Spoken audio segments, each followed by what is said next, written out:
Thank you so much. So this is a program I've been excited to give because I'm really excited about this donation. And it all began late last year when I got a phone call from someone who said, I'm a Hatch and my family never threw anything away. Would you be interested in a donation of our family's old clothing?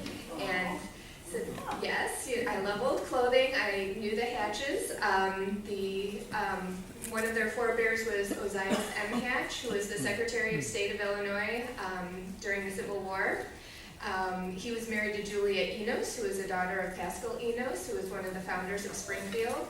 So this is a storied and distinguished family, and the prospect of having some of their clothing was just too exciting to pass up. And when the clothing arrived, it was even better. It turned out that some forward-thinking person in their family had actually gone and labeled several of the items with tiny little handwritten notes identifying just who had made it or who had worn it. So this is like a gold mine. And according to the donor, the family just kept these in a bureau, never touched them. Maybe they were transferred from one bureau to another at one point, but really like just kind of sat in place until they were donated. So this is like a time capsule of clothes that showed up at the State Museum. So who were the Enos-Hatch family? This is the general outlines, and the people in bold are the people who are represented by clothing in the donation. So the patriarch is Paschal Paoli Enos, and he came to Illinois in the 18-teens, I think. He showed up in Springfield by 1823 when he was appointed the receiver of the land office. So one of the first four founders of Springfield. His wife was Salome Enos, and she was born in Vermont. And they had 5 children. The oldest was Paschal P. Enos, Jr., and he was an Illinois state legislator and the clerk of the U.S. Court. This is Martha Enos. She died when she was 12 years old. It turns out that the Illinois State Museum has had a portrait of Martha since probably the 1960s or 70s, so it was kind of a happy reunion to be able to put some of these artifacts that we just received back together with Martha's portrait. The middle son was Zimri Enos, and he was trained as a lawyer. He was also a merchant and a civil engineer. And Zimri left a lot of very valuable reminiscences about Springfield. He remembered growing up in Springfield in the 1820s, and so left these detailed accounts of what the settlement was like when it was brand new. There's Susan. Sadly, we don't have a photo of her yet. Maybe the family has a photo that will turn up at some point. She was the middle daughter. She's the one responsible for donating the land that's now Enos Park in Springfield. She was a philanthropist in this city. The youngest daughter is Julia, and look at her birth year, 1832. She never actually met her father. She was born after her father's death. She grew up and married Ozias M. Hatch, who was actually serving as Secretary of State of Illinois at the time they were married. They had about 4 children. The one that we're concerned with is Ozias II, who married Isabel Flagg in 1901. And Ozias II had Ozias III, and Ozias III had Ozias IV. And the donors who are responsible for this collection, Ozias II is their great-grandfather, so they're direct descendants going all the way back to Paschal and beyond. And so what this talk is going to do is not going to shed huge light on any of the broad sweeping trends of history. We're not going to learn more about, Paoli's move to Illinois or his settlement of Springfield. We're not going to learn about Ozias in the Civil War. We're going to learn something a little more intimate and, to me, a little bit more fun. As a historian, and all historians are engaged in this lifelong, it's almost like a fool's errand. We're on this impossible quest to know something that's fundamentally unknowable. We're trying to learn about the past, and we just never will. We can put together pieces and try to paint a picture, but so many details will escape us. We'll never know what Paschal's smile looked like. We'll never know what Julia's laugh sounded like. We'll never know who had a heavy footfall and who had a light footfall. All those little details of what make people people are just lost to history, their thoughts, their feelings, the small details of everyday life. And so what historians do is try to piece things together from clues. And generally we can get the broad strokes of history, the cause and effect, what happened when, what happened next. But the little details are missing. And that's why historians like myself love objects so much, because they really are relics of the past. They're a tangible link from these people who are gone forever to us today. They're gone, but they left their things behind, and little clues about how they lived and what was important to them survive in their clothing. So that's kind of what we're going to explore in this talk. We're going to begin with Salome. And a recent donation came to us in the form of this gorgeous quilt that Salome made in the 1850s. And we know she made it because it was pinned with that little helpful note that says Silk Quilt made by Salome Haddock Enos. Oh, and I want to back up a little bit. I think that it was Zimri's daughter, Louisa, who was the forward-thinking person who pinned all the little notes to it. She might have had a helper later down the line, too, but we can thank Louisa for everything that we know about these textiles. So one of the fun parts about being a historian is digging into objects and kind of cross-referencing what you know from the object with what you know from the documentary record. In this case, I went to the newspapers and looked up quilts, and in the Springfield 1850s, it seemed to be kind of when silk quilts were kind of hitting their stride among middle-class ladies of the time.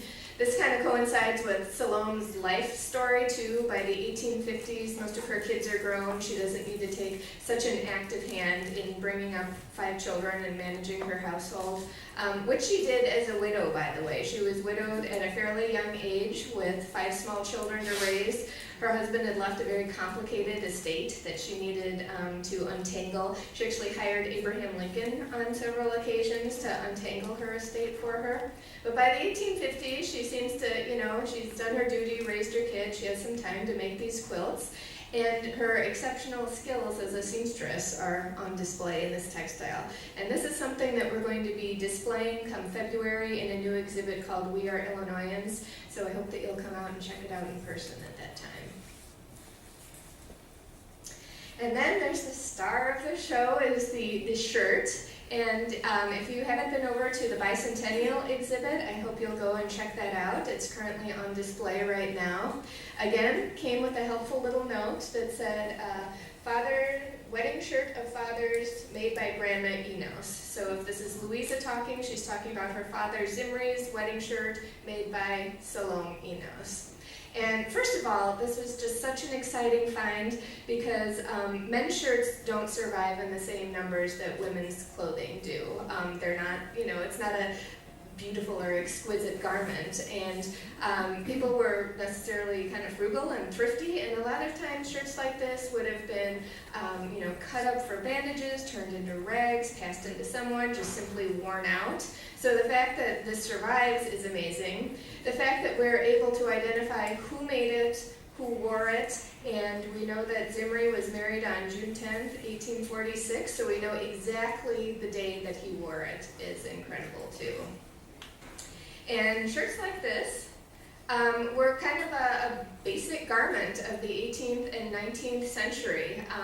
Today, all the men in this room are wearing shirts, and that's you're dressed for the day. If Zimri had gone out just like this, he would have raised eyebrows. This would have been considered kind of a state of undress, because your shirt is technically your underwear. It's the garment that's closest to your body. It's the thing that's absorbing, your sweat and dirt and what have you. It's the thing that's going to be laundered. So for him to go out in public and, look presentable, he would have had to have a vest and an overcoat on. The shirt could also function as a nightshirt. Some people slept in theirs. Zimri probably didn't. The ruffles here indicate that this would have been a nicer day shirt. Oftentimes, especially in the summer, this also serves as your undergarment. People tended not to wear drawers in the summer when it was warm, and so the shirt is long and it kind of tucks between the legs and sort of fulfills that purpose. And this is something that was typically made by a man's wife or his mother or his sister. Most gentleman's clothing was made by a tailor. Getting the right fit of a suit coat, especially, was kind of a tricky thing that needed someone with training to accomplish. The shirts, though, is super basic construction, and there were directions to make shirts in all kinds of ladies' housekeeping manuals, and it's very geometric. You know, you could lay it out and cut shirts out of one single yard length of linen and just make a bunch of squares and rectangles and piece them together and get this. So shirts were kind of a labor of love for the women in the household to make for their menfolk. It was a chance to show off your seamstress skills with tiny little stitches and even hems.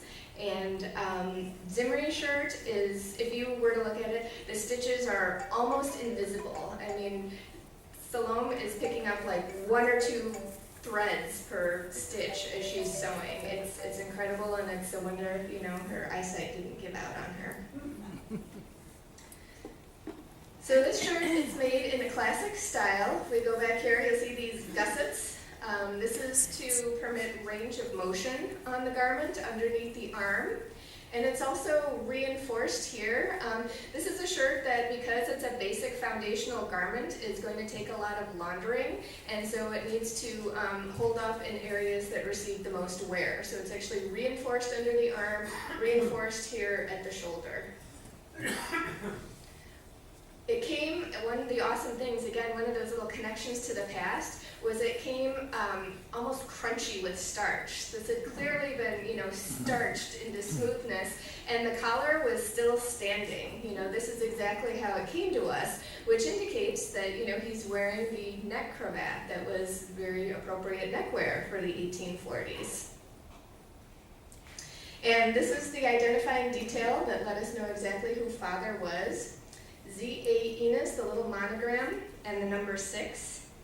And I'm going to crib a phrase that I found online off of what exactly a monogram meant on an early shirt, because I don't think you can say it better than this. I think it was Esquire magazine or something said, "In the beginning, the shirt monogram served much the same purpose as a name sharpied on the elastic of summer camp underpants." Its function was to thwart accidental switcheroos at the laundry. So this is, we'll go back here, you'll notice where the monogram is. It's like down here. It's not something that he's wearing proudly on his shoulder. This is just something to keep track of when it's in a vat of, you know, a dozen other white garments. When it gets pulled out, he's going to know that this is his shirt, and number 6 is essentially an inventory number. We know he had at least 6 shirts because this is number 6. And what's neat is I did a little digging. I found a couple examples of shirts at the Metropolitan Museum of Art, and they have the exact same thing. They have a little monogram and a little number that indicates, you know, which part of the wardrobe it is. So Salome is really operating within an established tradition of shirt making. What's interesting too is that these shirts both date from about 1775 to 1790, and so I wonder if Salome is kind of perpetuating a tradition that she learned as a girl in Vermont, you know, in the late 18th century, something that she was brought up with, and is perhaps maybe a little bit of an old-fashioned style by the time she's making a shirt for her son in the 1840s. And what's kind of sweet and touching about Zimri's shirt is it's probably the last major thing that Salome made for her son. He's getting married, and the seamstress duties were going to fall to his wife now. And so this is probably a labor of love, something she did, you know, to present to him, almost to remember him by, because he would now have someone else to take care of him, and her, you know, sewing duties were done. So now we're going to move on to the next generation. This is Julia Enos-Hatch, the youngest of Salome and Pascal's children. And she married in 1860 Ozias Hatch, the Secretary of State. So we would expect that she had some snazzy garments because she was a lady of stature, and indeed she did. We actually have the full ensemble of this, including the skirt, and it's just amazing. It probably dates to about the 1890s. And the family was kind enough to tell us that Julia was tiny, and this was really helpful in identifying whose clothes belonged to Julia and whose perhaps belonged to someone else. If we knew that it had a super tiny waist, we could be pretty confident that Julia wore it. So not only did Julia have, a spectacular dress like this, she also had some pretty plain cotton garments, and these are almost more exciting. Everyone saves their beautiful, amazing dresses, but the everyday cotton dresses kind of tend to fall by the wayside. And we know from some of the family photos that we got that Julia, she got out there. She took care of her horse and did work in the yard and everything. And so she left us this just really cool everyday cotton garment. And the wear on it indicates that, she used this thing. This is a patch that she did right here, and you can see how worn the collar is. Another neat thing is this bodice, which is a mourning bodice. It's all in black. And if you want to know more about the stages of mourning, I hope you'll come back next week when we'll go into depth about first stage mourning and second stage mourning and half mourning and everything. But suffice to say, this is first stage mourning. It's completely black. It's unadorned. There's no white, there's no gray or anything in it. And the puff sleeves are very characteristic of the mid-1890s, and Ozias died in 1893. So we're pretty confident that this is something that Julia would have worn at her husband's death. And again, this is a mark of status. If you had the means, then sure, you're going to engage in the mourning ritual of wearing all black clothes for a prescribed amount of time. If you're a working lady, you can't afford to either buy all black clothing or dye your clothing black. So you're going to be a little more restrained with your mourning practices. And then another neat thing is this skirt, which we're assuming was Julia's because it's very tiny, again, at the waist. And one of the most fun things was just examining these clothes. And I had an intern with me, and really we just went over them and looked closely at them and tried to see what the clothing could tell us. And in this one, we were actually, fitting it on a mannequin. We were up under the skirt and noticed something poofy hanging off the skirt on the inside. And we thought, what is that? Is that a bustle? What's going on? So we looked closely at it, and it turned out, we reached in. I'll do it right now, too.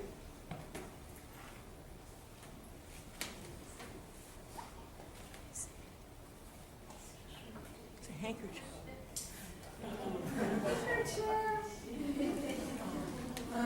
And again, that's just one of those little things that just completely makes a historian geek out, because Julia put that handkerchief in her pocket more than a century ago. At one point, she decided she was done with that dress. She put it away, and it has sat there for more than a century and never been touched until my intern and I reached in and found that handkerchief. It's literally a time capsule. It's like passing from her hand to ours. So, it's just nothing makes it more exciting than that little connection with the past there. And there's the handkerchief in all its wadded up glory, but straight from Julia's hand to us. Now we're going to move on to the generation after Julia. Her son, Ozias II, married a lady named Isabel Flagg Hatch. And she seems to have been related to the family. The Flaggs were from Madison County, where the Enoses first settled, and they're probably distant cousins of a sort somehow. But Isabel was actually a career lady. She was educated in St. Louis, and she spent 15 years working as a bookkeeper in Alton, Illinois. She married Owen II when she was 41 years old, and her first and only child was born when she was 43 years old. And this top here, which is on the table, I invite you to come up and take a closer look after the presentation, we're pretty sure is a maternity top, because it's fastened by a single hook and eye on the top. And if you compare it with the next bodice I'm going to show you, which is also on the table, typical ladies' bodices of the early 20th century where, you hook them this way and you hook them this way, and, it would have taken a lot, and it's all about modesty and securing yourself up on top. This is a really loosely fastened garment, and so, and the style of it is lines right up with 1904. So can't help but think that this is something that, she would have worn when she was pregnant or nursing her son. There were lots of other little details from other garments of Isabelle's. It's fun when you get a tag from a tailor or a manufacturer. This is Ness and Gelman of Springfield, and a quick search of the newspapers revealed that they indeed were tailors and dressmakers and designers. They actually specialized in pleating, which is kind of cool because this is a very, well-made pleated skirt suit. And based on where the tailors were located at the time, we think that that suit dates to probably about 1910 to 1913. That's when the company was at the Spring Street address here. There is also a tag in this cute little fur stole here, Springfield, Illinois, Frank the Furrier. And Frank the Furrier was in business from 1899 to 1939. He was a German immigrant here in town. And the stole probably dates to around 1915 to 1920-ish.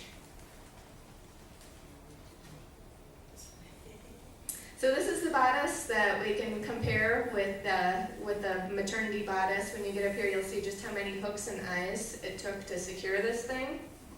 What's neat, and another one of those really intimate details that you never know otherwise, is that there's this little patch under her arm, and we found this consistently on every single bodice that belonged to Isabel. There was a little mending spot right in her armpit here, and we think, my intern said, she must have been a busty lady, but probably some way in the way that her corset fit and the way that her arm rubbed against her side, consistently rubbed a hole into every single top she had, which was a cool detail, again, that we'd never know had these clothing not survived. She's also got this sweet little collar on here, and this is something that would have been basted on with just some quick loose stitches, and the collar would be taken off the dress and washed and ironed and laundered, so it would look fresh. You're kind of, judged on the freshness of your collar and cuffs. We have another morning ensemble, this time for Isabel. Her mother died in 1901, so we're assuming that this is the garment that she wore to mourn her mother. And again, we weren't sure if this was Isabel or Julia, but when we looked under the arms, there was a telltale mending patch right there. There's also some more just really fun details about women being dressed and what it took for a lady to look her best in the late 19th and early 20th centuries. This dress also has her little bustle pad. So this is right in the back of the skirt, and all it did was provide a little bit of extra fullness to make her skirt poof out and back, which was the style at the time. In the bodice here, these things are called dress shields, and they first appear in the 1850s, and they become a kind of standard part of your garment here. So Isabel would not have sent this bodice to the launders. It probably would be washed, spot cleaned if something happened to it, but she'd wash her chemise, which is the garment that's closest to her body, and this provides a little bit of extra protection, basically, against underarm perspiration. So these would be, again, basted into her garment. She'd sweat into these things, and then at some point, she'd take them out, wash them, replace them with a fresh pair, and that's kind of, a lady's little trick there. And on the blue bodice, it's actually still stamped with the manufacturer, the OMO. We found an ad right there, so this is, kind of a standard brand of ladies' dress shields at the time. And there was an ad from the John Bressmer Company, and this was in 1907, I believe. And so, maybe she went downstairs and saw the demonstration of OMO dress shields and was impressed and decided to buy herself a pair. We also found a petticoat, and it was marked on the waistband Belle Flagg, which was cool because it told us that she goes by the nickname Belle. And again, just like the monogram on the shirt, this is a laundry marker. She might have been sending her petticoats out to be washed since she was a working woman for so long. This might have been, when she was a younger woman living with her parents who might have owned a laundress, but, whatever the case, this is again so her nice white petticoat doesn't get mixed up with a dozen other petticoats in the batch of laundry that's going on. And marking clothing was most definitely a thing. You could buy ink at the store to mark your clothing with, and the ladies' household guides were also often full of receipts for making your own ink at home to mark your clothing. This is one of my favorite details.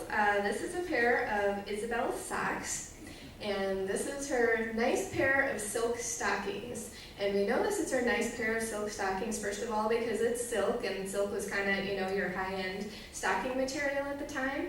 And also because they're pristine. They have no mends, no tears, no holes, nothing. They're clearly something that she only would have worn on special occasions. And then contrast this with her everyday socks. And these, and come up and see this pair when the talk is over. There's like patches on top of patches. She just mended the heck out of these socks. And they must have been her favorite socks, They had a good fit. She loved them. She wanted them to, be wearable again. So she invested a lot of time in keeping these socks wearable. This one has a little bee stitched at the top for Belle. And this front little design, this starts to show up in the 1880s and 1890s. So for, most of the 19th century, a lady is supposed to be very demure and, you don't show ankles and you don't show socks or whatever. By the 1880s, 1890s, this is after the Civil War, this is when the bicycle comes in and there's kind of this emphasis on a little bit more active woman. And so, a woman might kick up her skirts a little bit and you might see a little bit of socks. So with these active women come a little bit fancier socks that you just might catch a glimpse of, and that's okay. Here's a close-up of it. The heel's dirty, it's mended, the toes are mended, there's, patches on top of patches. She just loved these socks, and I love that we know that about her.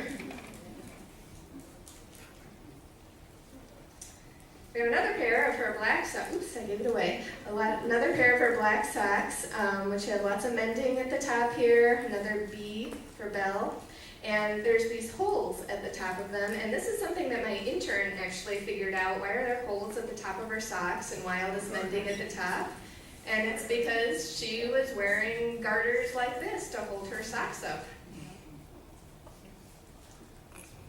Now we're going to dive into a historical mystery that came about because of this clothing donation. We got a couple things that were marked with the name Nancy Dobbins. Here's Nancy Dobbins' lace cap, which is at front on the table if you want to come look at it later. We got a shawl, and it says, "From Miss Nancy Dobbins, given by Cousin Sue to Hatch, and white fringe made by great-grandmother Paddock," which is awesome because great-grandmother Paddock was Mary Wood Paddock, who died in 1850, so we know this, at least the fringe has to predate 1850 on this shawl. So who is this Nancy Dobbins, and why is her stuff mixed in with the Hatch families? There's one more thing, and this one came with a very helpful note that said, "The cotton in the spread was raised and carded and spun and woven into the spread by Aunt Nancy Dobbins. When it got too heavy for her to launder, she gave it to my sister." So, we're getting some mixed messages here, She's Aunt Nancy Dobbins. She's got a silk shawl that was made by a member of the family, but she's also apparently, carding and spinning wool and laundering the bedspread, which is no easy task. So is this woman a servant, or is she a member of the family, or is she a servant that kind of became part of the family? So this was a mystery that kept me occupied for 2 or 3 very happy days trying to dig this out. The first clue came with her obituary, which was thankfully very fulsome, and it told us that she died at the residence of Miss Susan P. Enos, so as an old lady, she's living with Susan.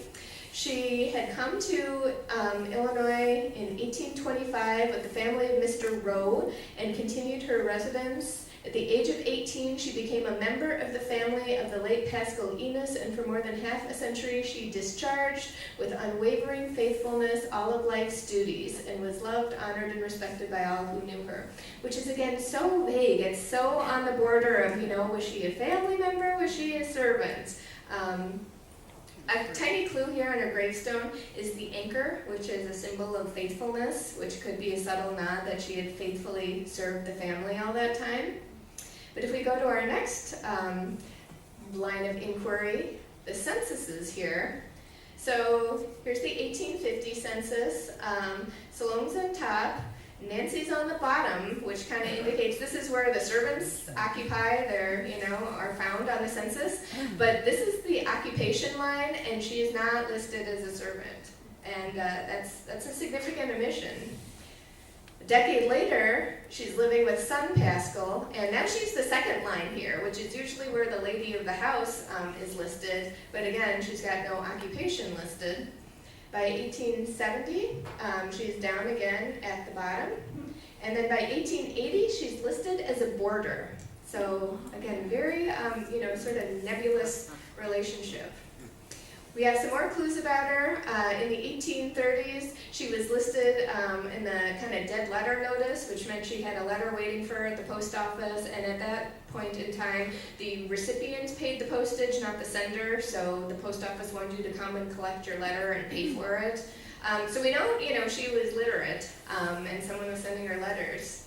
And then in the 1880s, there was this Old Settlers Club, and it was formed by all the old gentlemen who had seen the deep snow of 1830 and 31, and they would go call on all the ladies who had lived through the deep snow. And so on the list of people they were calling on was Miss Nancy Dobbins and Miss Susan Enos. And so this sort of indicates that, she's socially on par with Miss Enos because she's receiving social calls just like Susan Enos was. And so it was summed up probably best by one of the Hatch descendants, Marilyn Hatch Schmidt, who said, an 18-year-old Kentucky woman, Nancy Dobbins, came to help the household in 1825. She continues to live in the Enos home until her death in 1883. She seems to have served the family loyally for 58 years.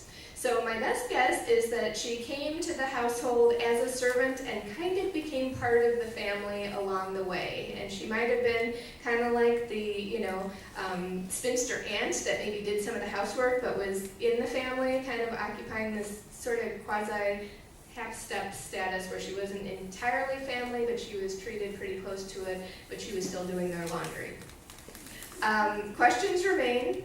Why did she come to Illinois with Mr. Rowe at age 18? And my husband pointed out that Mr. Rowe is also an equivalent of saying like John Doe. It could be just a name given to an anonymous man. So we don't actually know who Mr. Rowe was.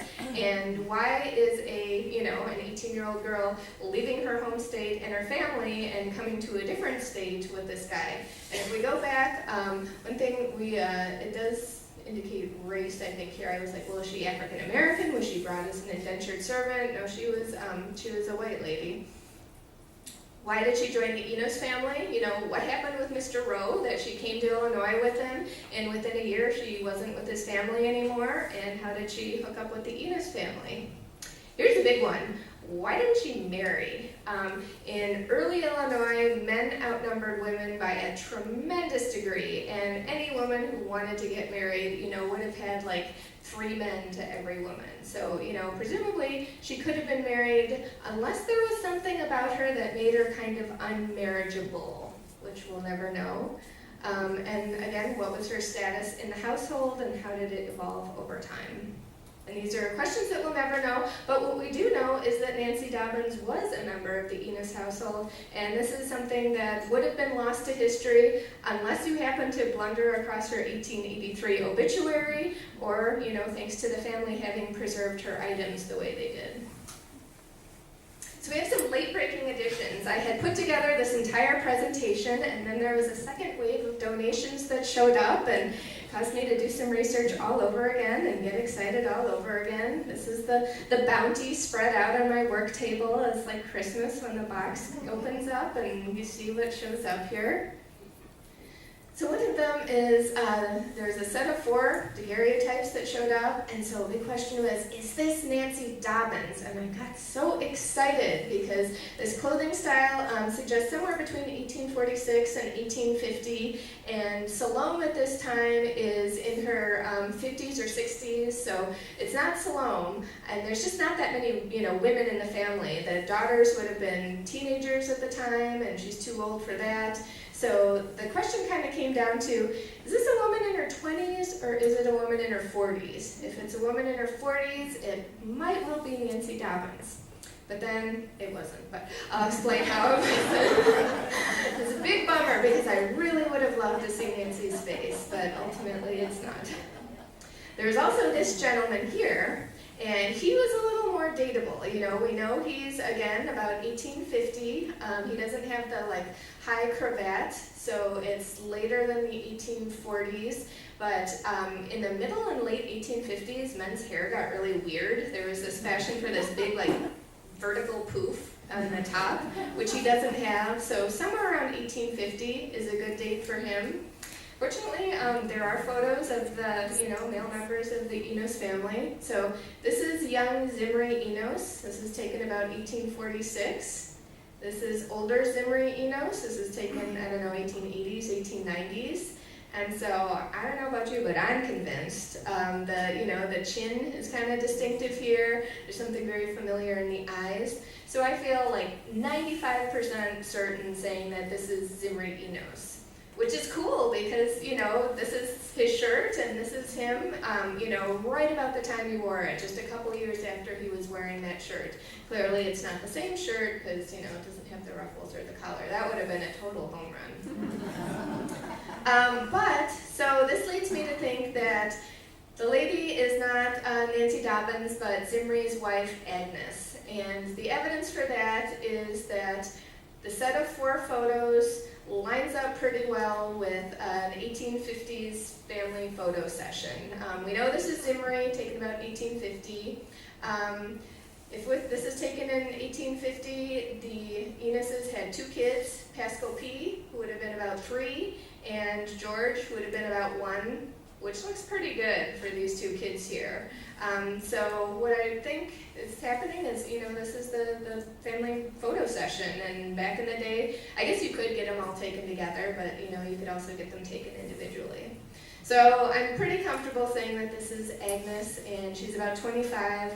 She looks a little weathered to me for 25, but I figure, I guess that's what 19th century housekeeping and childbearing and child rearing will kind of do for you.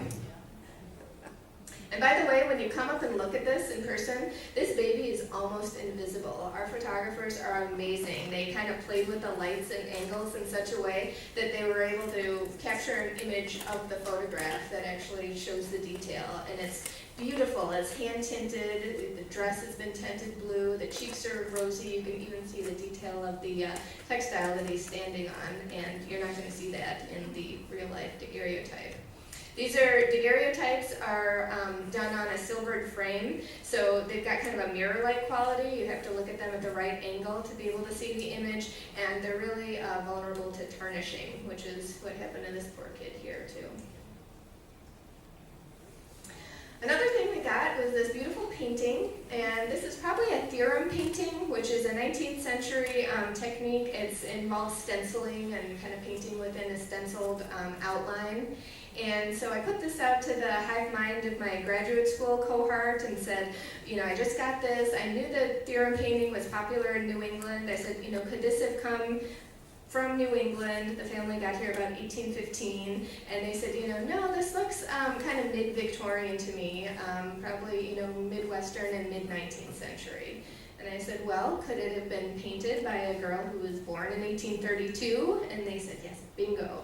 And it turns out that Julia was a graduate of the Monticello Female Seminary, where they taught drawing and painting to young ladies. So probably what we're looking at here is her kind of schoolgirl painting, which is, again, really awesome to have.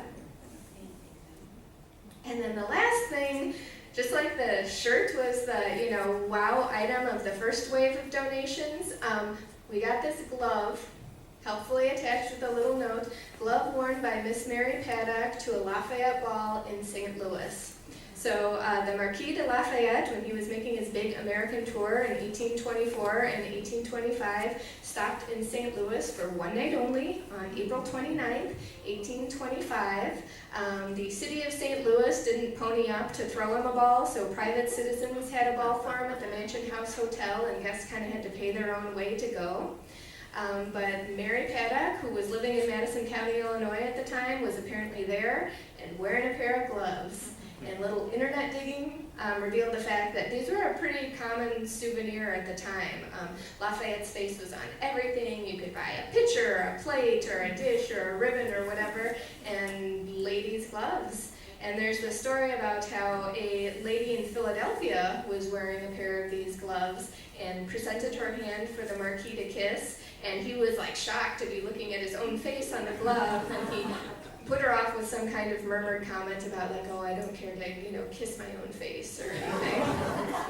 So these gloves are owned by the Metropolitan Museum of Art and the Smithsonian Institution and the Alice T. Minor Museum in New York, and now at the Illinois State Museum.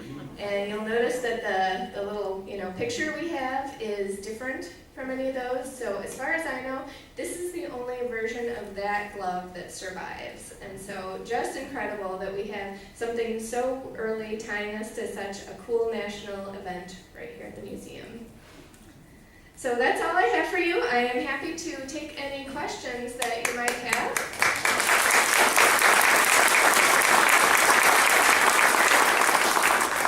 And please do come up after the talk and take a closer look at these items. Yes? This has probably already been answered at some point, but I forget. Why did they dress little boys in dresses? My understanding is that it has to do with potty training, that, there's no diapers, and so if you're going to try to get a pair of pants off a baby boy, it's just not going to. Carol, do you have something to add? Think about no whippersnaps, just to get those pants open, like when we were kids. Oh, the whippersnaps and Velcro to open the pants up to change the diaper. Yeah. No, none of those existed, so you have to undo the pants completely, take them down, get them back on, and then soaked anyway, so. Okay. Yeah, a little boy getting his pair of short pants was kind of like a milestone in his life. They literally call it breaching. Breaching? Because they were able to get their breeches on, they were potty trained, they could be breeched and put on pants. So it was an incentive for the boy to be a Big boy, get your big boy pants on. Yes? Where does the name theorem painting come from? Theorem? That I don't know. That's a good question. I It just sounds kind of... like geometry or something. It does sound geometric, and I wonder if that has something to do with the fact that it is, stenciled, and you have to create these stencils first, but, balanced too. balanced? Yes? You said she was tiny. Just how tiny of a waist is that up there? 18 inches, 16? I don't know if we measured. I think it might be around 20 or so. And this is not representative because I got it pinned tight to hang onto the mannequin, but somewhere in the neighborhood of 18 to 20, yeah.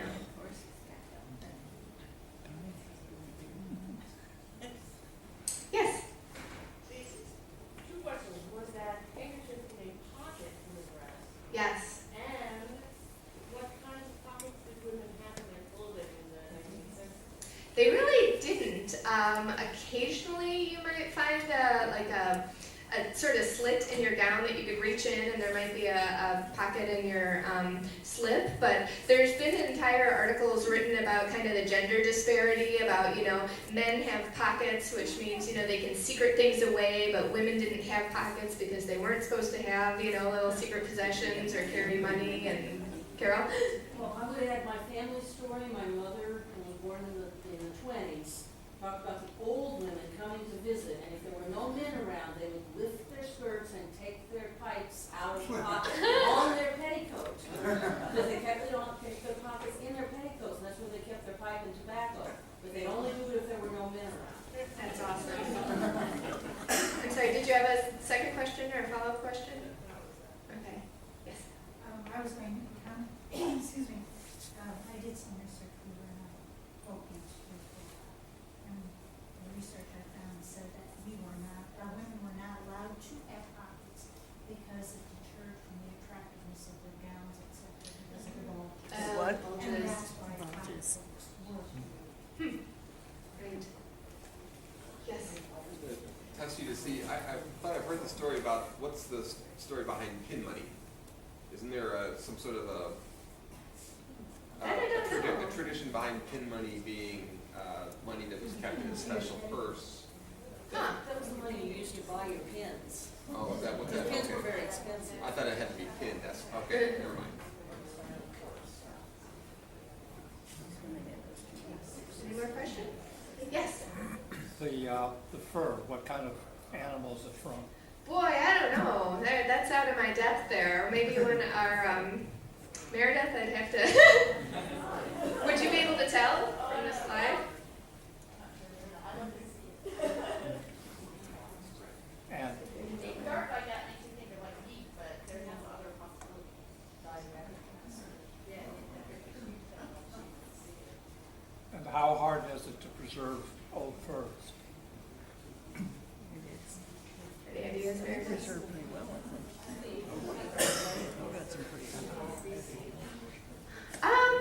That's a good question too. I think they're probably more, vulnerable to pests and things than other things. We just we keep it in acid-free tissue in a climate-controlled environment, and hope for the best.